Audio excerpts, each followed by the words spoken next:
Las frases más impactantes de Marilyn Monroe.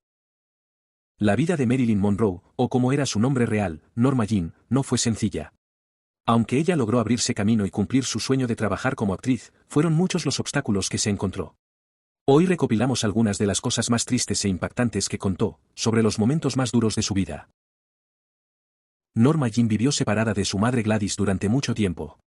Esa separación le causó un gran sufrimiento.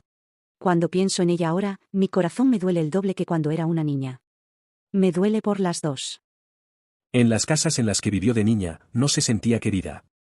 Esto, sumado al hecho de que no podía estar con sus verdaderos padres, hacía que se acabase disociando de la realidad, para evadirse al mundo que inventaba su imaginación.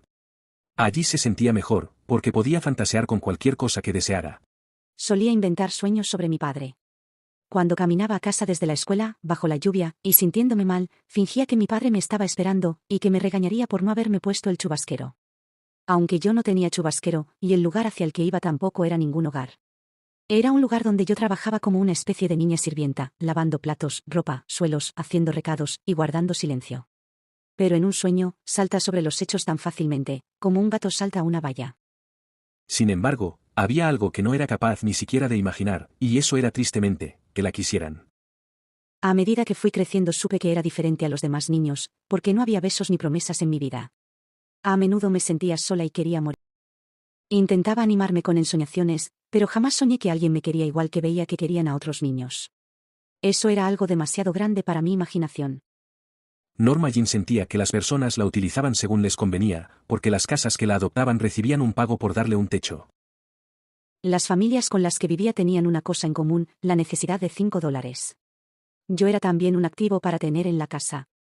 Era fuerte y saludable, y podía hacer casi tanto trabajo como un adulto. Además, había aprendido a no molestar a nadie hablando o llorando. Y aprendí que la mejor manera de no meterme en problemas, era no quejarme ni pedir nunca nada. La mayoría de las familias tenían sus propios hijos, y yo sabía que ellos siempre eran lo primero.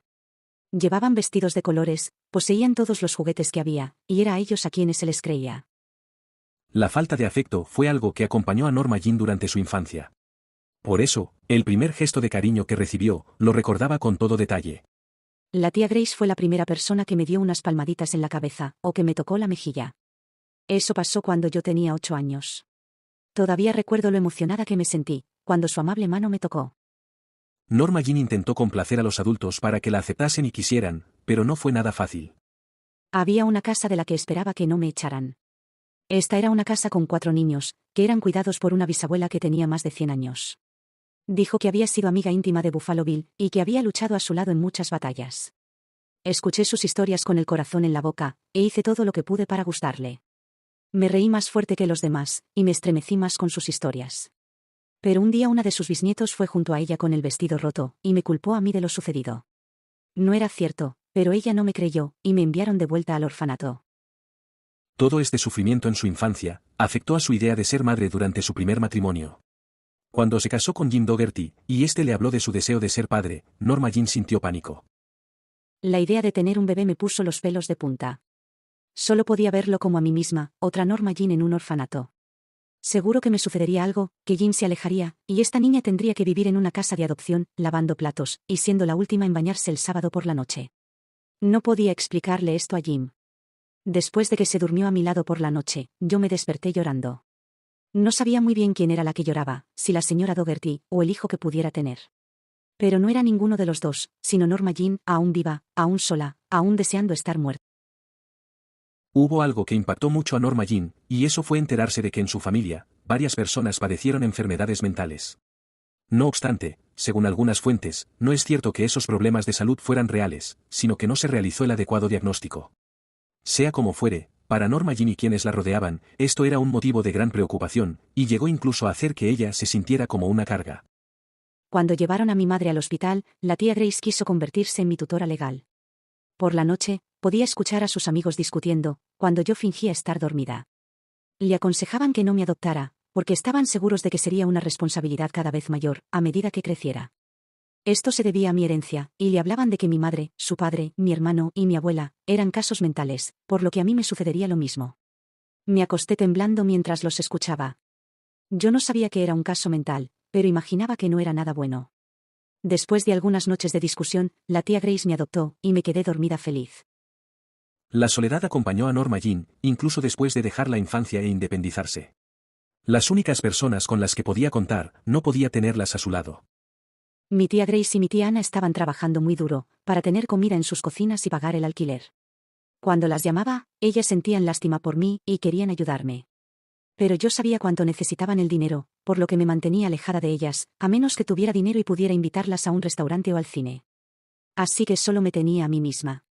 Cuando volví a casa del restaurante por la noche, con las calles iluminadas, y una multitud en las aceras, solía observar a la gente que conversaba entre sí, y corría hacia algún lugar.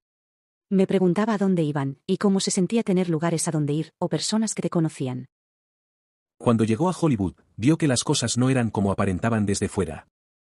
El Hollywood que conocí fue el Hollywood del fracaso. Casi todas las personas que conocí, padecían desnutrición o impulsos suicidas. Fama por todos lados, pero ni un hola para nosotros. Éramos la tribu de mendigos más hermosa que jamás invadió una ciudad. Y éramos tantos. Ganadoras de concursos de belleza, llamativas universitarias, sirenas locales de todos los estados de la Unión, de ciudades y granjas, de fábricas, circuitos de vodevil, escuelas de teatro, y una de un asilo de huérfanos.